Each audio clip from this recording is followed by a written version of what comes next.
Hello and welcome back to the Quarantine Critics podcast. Hello. Hello, hello. This second podcast doing all right, I'd say. Yeah, doing pretty good. I think today's going to be a little different because yesterday, obviously, we were talking about film with the minions and the film industry and all that, but today we're going to transition over to some video games. So, Yes. But before we go into that, how you been doing? You been doing all right? I've been doing good. Just had Mother's Day a little while ago. I'm not going to Oh pinpoint the date yes. of which we're recording this, but Yeah. yeah, it was very beautiful. See the fam again after being in Yeah. self isolation. So yeah. I just wanted to say a quick little thing because I had some people over the other day. I've bought, as you know, I've bought some of these lights that you're able to control with your phone and stuff. Mm-hmm. There's a setting on it which is called spooky. So what happens is the lights will flash for 60 seconds and then it will go red and then go black. I had Nice. some friends over and I've got it in one of my rooms and I didn't tell them at all. So I was just casual like, all right, guys, I'll be back in a second. I'm gonna get some stuff. Closed the door and I got it up on my phone and clicked it and I was just kind of like waiting outside and I was gonna go down and be like oh, this is I was gonna be like, ha, I got you. And they just started, I could just hear them start like to sort of panic, like the volume level started to rise and they were talking about like, guys, we need to get out of here, like we shouldn't be in here, something's going on. And they came out of the room and they got really freaked out and I was like, I played it cool, I was like, guys, what's going on? The lights are flickering. I went into the room and they were walking away and then I screamed and then just said nothing after that. You should have just put like an Ouija board in front of them before you left and just be like, all right, uh, guys, just play around with this. I'll be back. but yeah, I was thinking about saying like I've got this new thing, I got it at a garage sale. It's a haunted Ouija board or a haunted game of snakes and ladders. I don't know if you wanted to Haunted play, snakes but and ladders. I'll leave it here. Let's go back. But no, I screamed and then it just said nothing. Came back to check down and from behind the door, and then they haven't talked to me for a while since then. But Damn. no, but on to Overwatch today.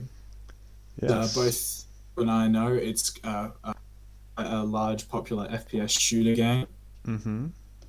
It's gained massive popularity since its release. It sort of died back down, but I'm getting back into it and Yeah. reliving Do you remember, toxicity. yeah, the toxic nature of the game, but do you remember the year that it was released? Because I kind of don't remember. Oh, I want to say 2016.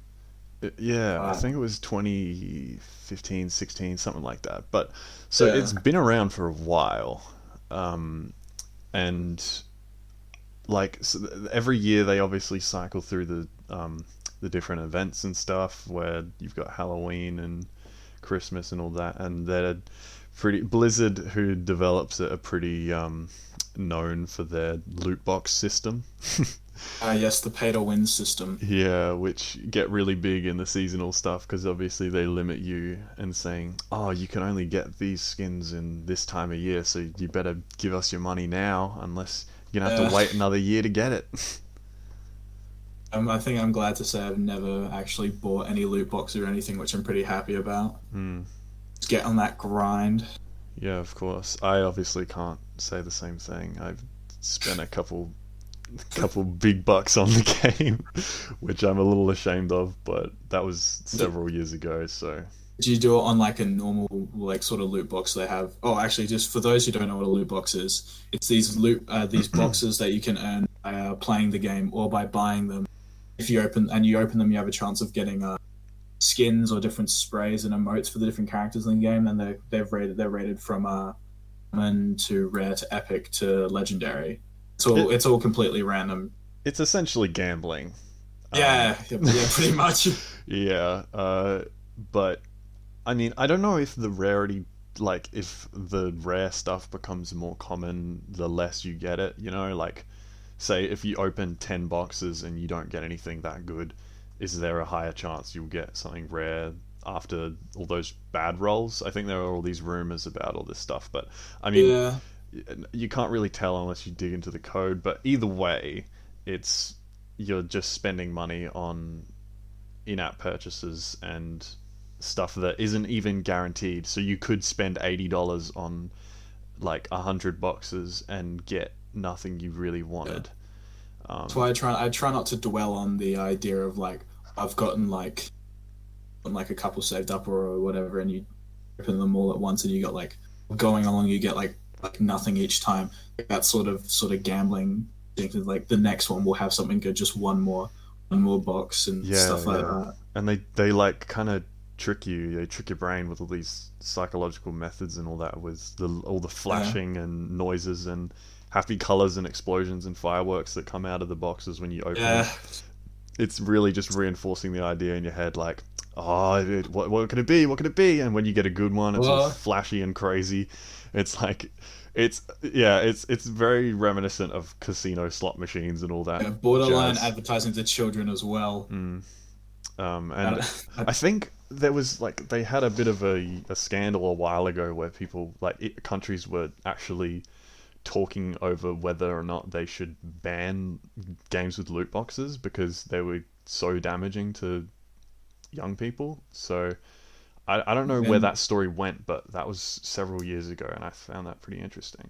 it's interesting. Yeah, I think yeah, definitely because like starting off early with this whole thing, it's the whole idea of like your mom's credit card and you pay like 1,000 V-bucks or whatever those kids do. It's the same sort of idea, but I think it's definitely yeah with younger kids it's quite a bit of a problem. But even like young adults and just more mature people that like just have the money and they do some like streamers and stuff like they'll YouTubers will do like a hundred loot box unboxing and stuff and they'll spend like $100 on a bunch of them and stuff like that. Mm. Even that I feel like is like I know it's like you could say it's for content, but there's got to be a little bit of like I'm gonna get good stuff and stuff like that. Yeah, of course. And I mean, I feel like the game has gone in a bit of a step in the right direction where you can like in the game you can get credits and stuff and buy the skins if you like with in-game credits that you earn by playing the game if you don't want to spend real money. So people that obviously just play the game a lot will have a lot of stuff. And it used to be really hard to get credits because you would Yeah, only get them by opening boxes, and you very rarely got the boxes for free. You get one every time you level up, but like that takes a long time. And but now I think it's a bit easier just because they encourage you to play different classes like tank and healer that not many people play mm, very often, and they'll be like, "Hey, we'll give you some credits if you play this class." And for me, who mains tank, I just get credits all the time because I just play the game and then I get money for it, and that's why I have like $15,000 because in game, which I just don't spend because I just play the game. Um, so you never used to be able to do that. Like that was unheard yeah. of in the first year or two of release because I don't know, it was so scarce to get coins. And like obviously loot boxes are still a problem and Mm. kids out there are still learning to gamble through methods of in-app purchases like this, but I think making it easier to reach or like unlock skins and stuff in the game makes it less of an incentive to spend money on it, which like I think is something that, for instance, Fortnite doesn't have because Fortnite Not at all, no. the only way you can get skins is paying for it. You can't play the game and unlock it. You have to spend money. Um, like Try and to I think there might be some free ones you could get, but like it's very rare to do that. I know on the PlayStation Store they have like a couple of free downloadable skins and stuff from that. The only way that I feel like they try to advertise it is buy these 100 V-bucks and then we'll give you 100 like extra for free or whatever. That might seem good or whatever. It might seem good to get. Oh, you buy this, but you get extra. But that extra is like won't be able to buy you anything else on the. So it's complete just pandering to the audience to try and just convince them to buy more. Yeah. You're definitely right with Overwatch, as because as you said, you can earn credits for playing different classes that people don't usually play. And you can also get loot boxes sometimes from doing those as well. And they have the arcade system. It's got like you've got the normal quick play, but then in the arcade games, you've got different modes, and if you win in total 9 games of those, then you get up to 3 loot boxes for every win and stuff like that. Which is, as you said, a step in the right direction, but they have a bit of a way to go. Yeah, like I think stuff like that is really good because if you're just a casual player that, I say I play Overwatch a little bit and I don't want to spend any of my money on it, but like I still want to get skins and all that and look cool while I'm playing the game or whatever. Yeah. I can just go into arcade each week and get a few loot boxes for free just by playing the game, and then all I have to do is maybe every Friday night when I get home from work or school or whatever, I can just turn on the game, play for 2 hours, get a couple free loot boxes, and then just do it again next week. And that way I'm playing a little bit of the game, and just for the casual player it's a good incentive. But for all those hardcore players out there, they're probably just spending tons of money on this game.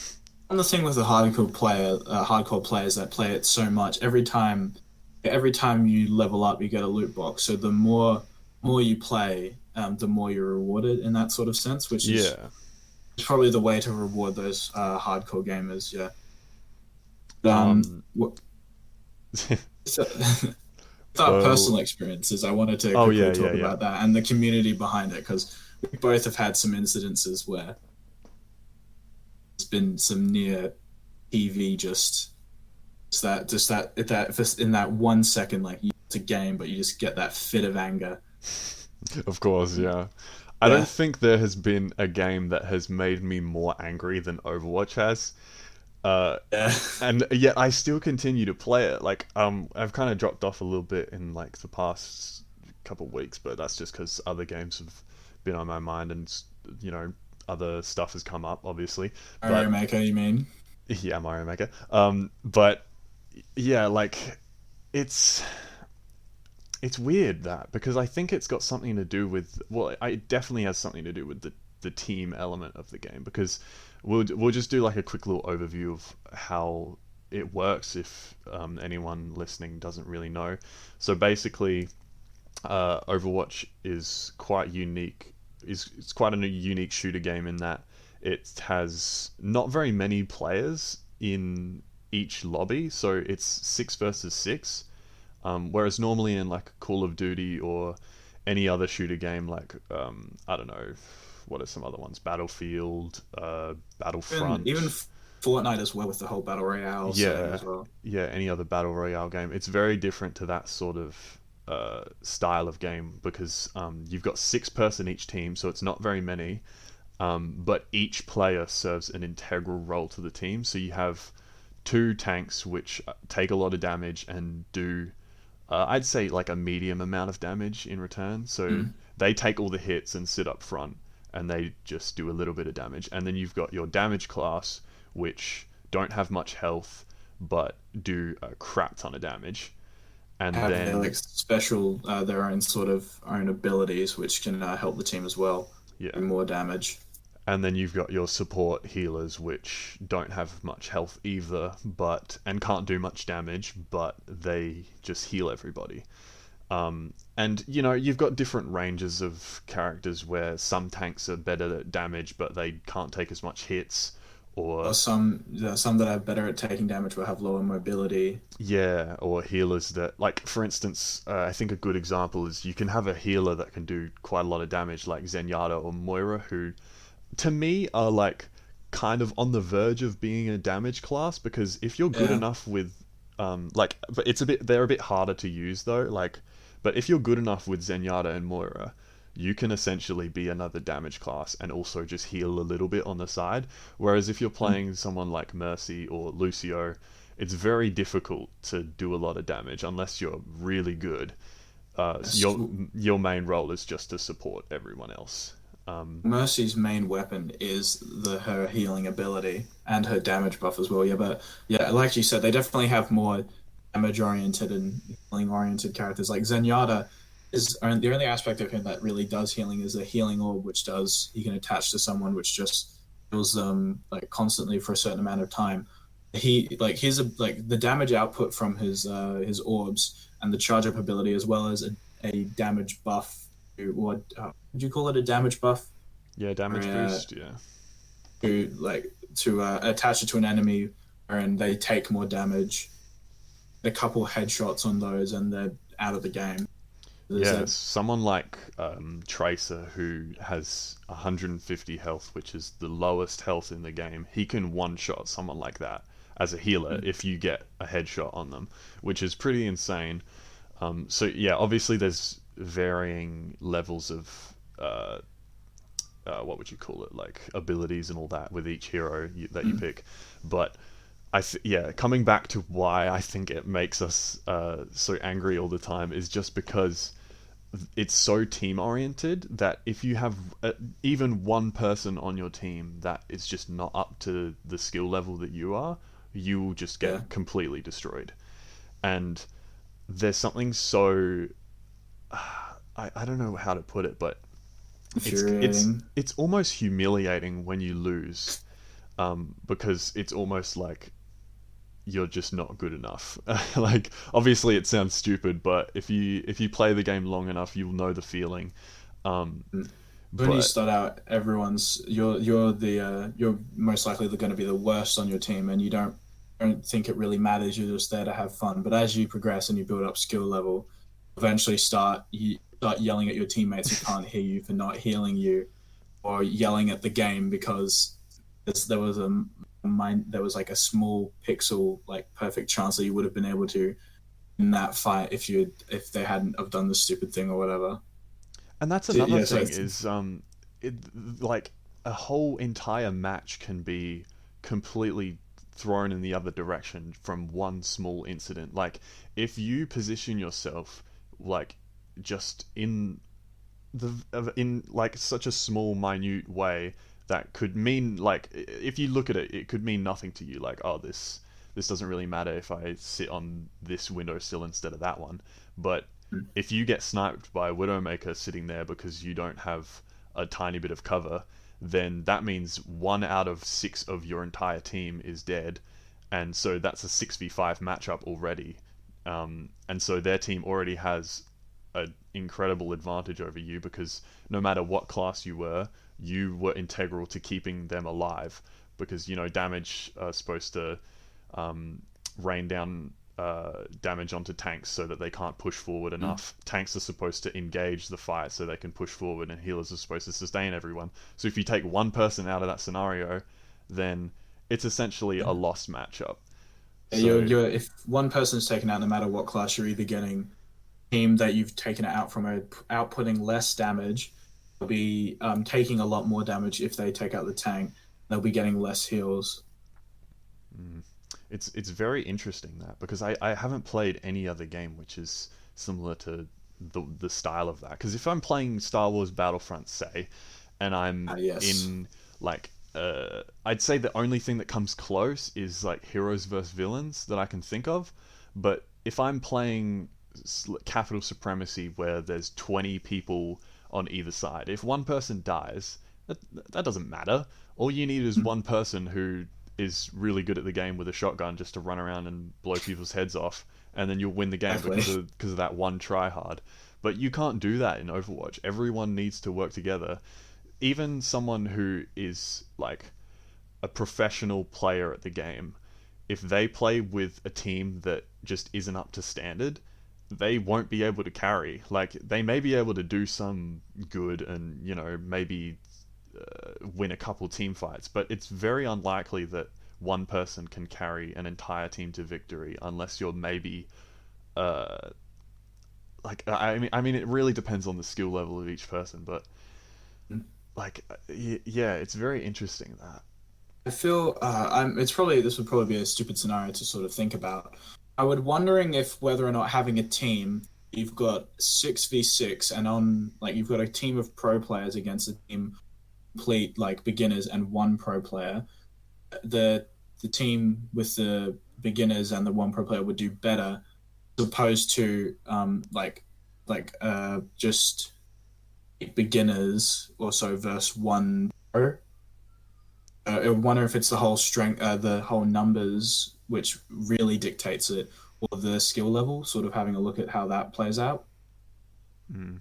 You can be complete if you're playing with six beginners against one pro. I mean, sure, he's the pro is going to be way better than the beginners, but it's that idea of strength in numbers. Yeah. And I mean, Whereas you, it truly does depend on the skill level because if those six people have never picked up a video game before, obviously the one guy who has played 1,000 hours is going to destroy them. But if they're like, if they maybe have played like 10 hours of the game and they know what abilities they can use, the one guy who has 1,000 hours, it doesn't matter how good he is, he's probably not going to be able to take out an entire team by himself. Like that just can't happen. mm, So what's next? We're talking about. I think we've one covered thing, everything in there. well, yeah, but the one, yeah, so transitioning through, the one thing that has been associated with Overwatch so much, which is since the game came out, was the much controversy over is the over sexualization of their characters in the game. Yeah. I was reading up on this, and I can't remember what article it was, but they were saying that, and as soon as the beta for Overwatch came out, yeah, searches on Google and search engines for Overwatch with say uh, what's a way to put this uh, Um, appropriate content. Underexposed characters, Yeah, underexposed something like material. I don't yeah. know. If you put into search for Overwatch, uh, appropriate content or whatever, the searches went up by millions just as soon as the beta came out. I think it's phenomenal. I It's had the so whole funny. I love and that. I've had the whole thing with Tracer and Widowmaker, who have that whole classic hourglass figure, and the controversy behind victory poses in the game of over the shoulder, completely just so Oh my sexual. god, yeah, the over the shoulder When it first came pose. out, yeah. I that was like very early days of Overwatch. Like first week of it being released, there was a victory pose where the main like flagship character of the game, like essentially, think Pikachu for Pokemon. Tracer is the Pikachu for Pokemon for Overwatch. She's the one that is advertised on the game cover. She's if anyone knows Overwatch like a little bit, even if they haven't played the game, they'll probably know who Tracer is. They'll be like, "Oh, okay, I know her." Um, but yeah, she wears like latex pants, and the victory pose, which we're talking about, was her like standing backside to the camera, and she was kind of like half turned around from her torso, and just looking at dead at the camera, like, and her butt was just pretty much completely exposed. I don't know what they were thinking when they made it, but I mean, it got a lot of But people pretty angry. upset. Yeah. They got rid of it quite quickly. I think Widowmaker still has her the shoulder victory pose. Mm. No, that's something, yeah, massive. And they had the whole bunch of controversy about being body positive, and you were wanting to talk about the whole thing with character diversity within the game. Yeah, one thing that I really love Overwatch for is that they are very diverse in their hero roster. I don't know how many heroes they have, but it's like maybe 30 odd, 30 Around something odd. 30. There's a lot, and with all these characters, I don't know if I can pinpoint just one that shares like a similar, um, what would you call it, like background. Their backstory, sort of where they come from. They do it really well with every single character, making it unique. Yeah, each character comes from a different country, and they have a different unique backstory and all that. And like the flagship character of the game, Tracer, who we were just talking about, is actually lesbian. Um, Mm. and they only they released like a comic book a couple like maybe a year after release, showing that she was lesbian, and everyone was like so hyped about it. They were like, "Oh, it's awesome!" And I I think remember that. yeah, and I think Soldier is gay as well. I'm But not entirely sure if they've explicitly said that, but I think there's been a lot of fan talk and stuff about that. yeah, a lot of people think that. I don't know if that's just like fan fiction stuff, but yeah. But and another thing about that is that, which I commend Blizzard for doing, is that every character, the voice actor who does them is from whatever country their character's from. So, for instance, Symmetra, the voice actor who does her is Indian. Um, what's another example? Lucio is from, where is he from? Brazil, I think. Hanzo as well. Yeah, Hanzo and Genji are from Japan. Um, I think Reinhardt's also yeah, he's voice actors from Germany. yeah, Germany. You've got Torbjorn, who's Swedish. His voice actor is Swedish as well. So, Mm. like, and also Mercy, she's Swiss. Like, we could just do this forever, but Go on. yeah, every single character is from the country that they derive from, which I think is so cool. And it gives the chance for all these voice actors to get the opportunity to be in such a big popular game, because a lot of the voice actors, I don't know if like I haven't really heard of any of them before this game. They could have been in other stuff, but this is what I know them from. um, and I just think it's so cool, you know. I one interesting I would like to talk about. They all do it. They do it quite well with the diversity and something. Only one I can sort of think could be misconstrued as sort of towards. It's just well, since we can talk about this as Junkrat, who's Australian. Hmm. See, they've got the Australian accent underlying there, but I've never really been able to decide on whether or not it could be considered like a stereotypical Australian thing What, just because or he's more of insane and he's a pyromaniac? sort of yeah. Just well, the voice, yeah, the whole his whole personality. I really like to focus on, but well, the voice and his voice lines sort of have that idea of stereotypical Australian, but I think that's just more for comedic reasons and they're not offensive or anything like that.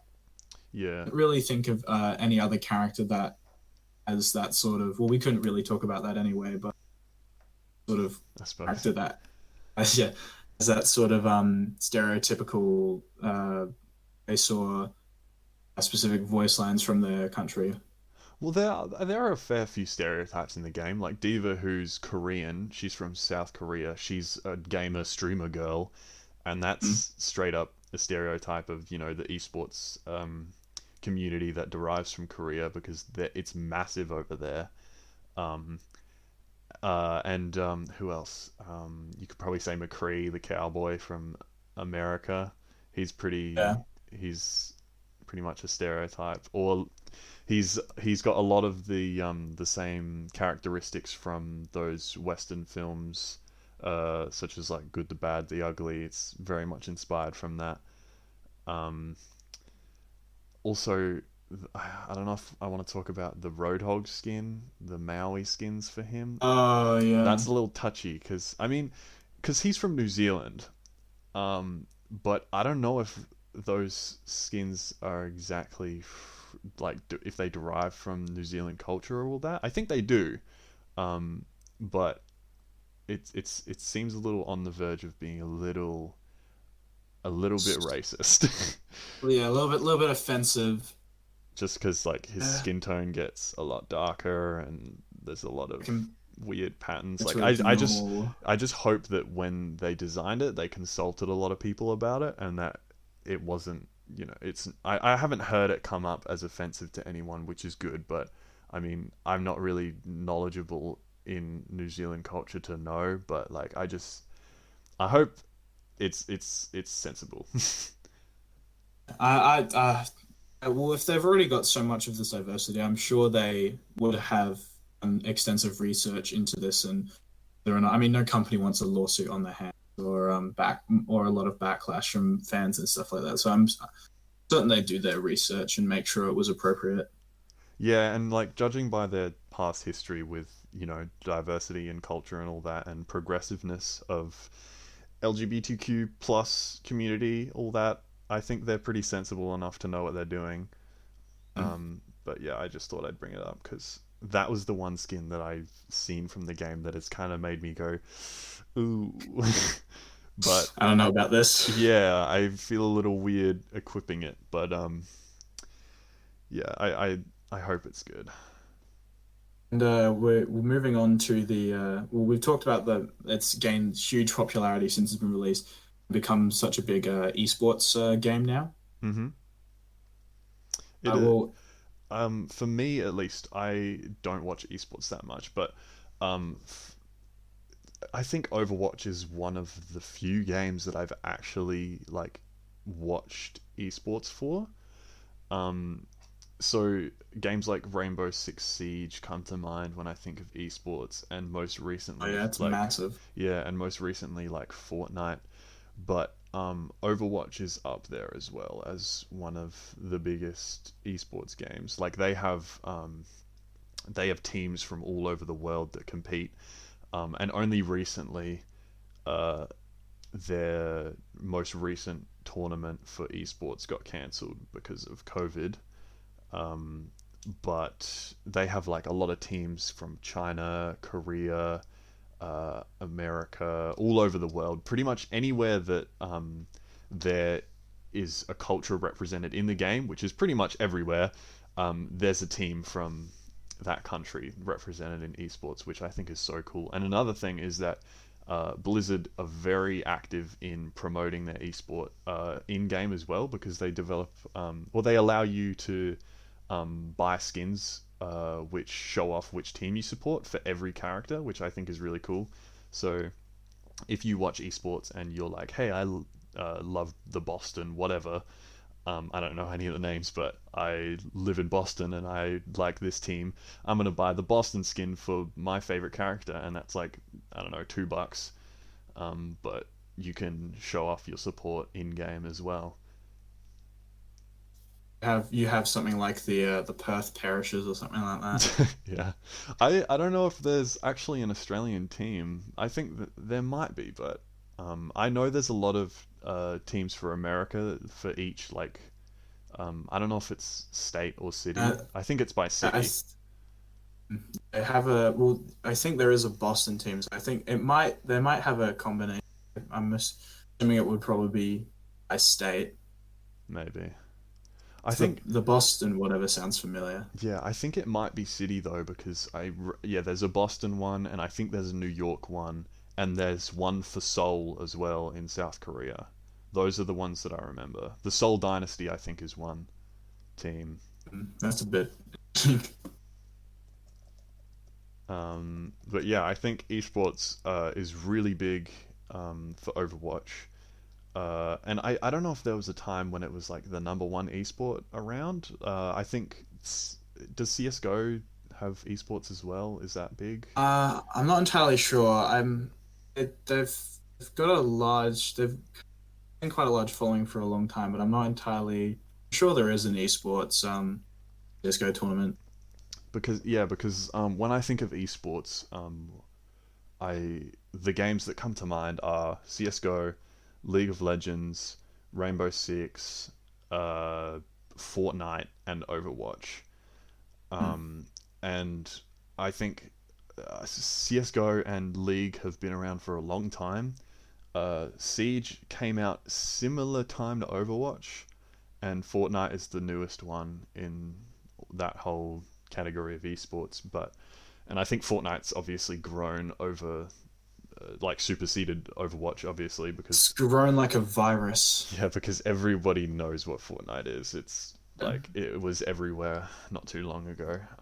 That's so bad. Yeah, but I think it was just because it was synonymous with young children dancing and Mm. screaming.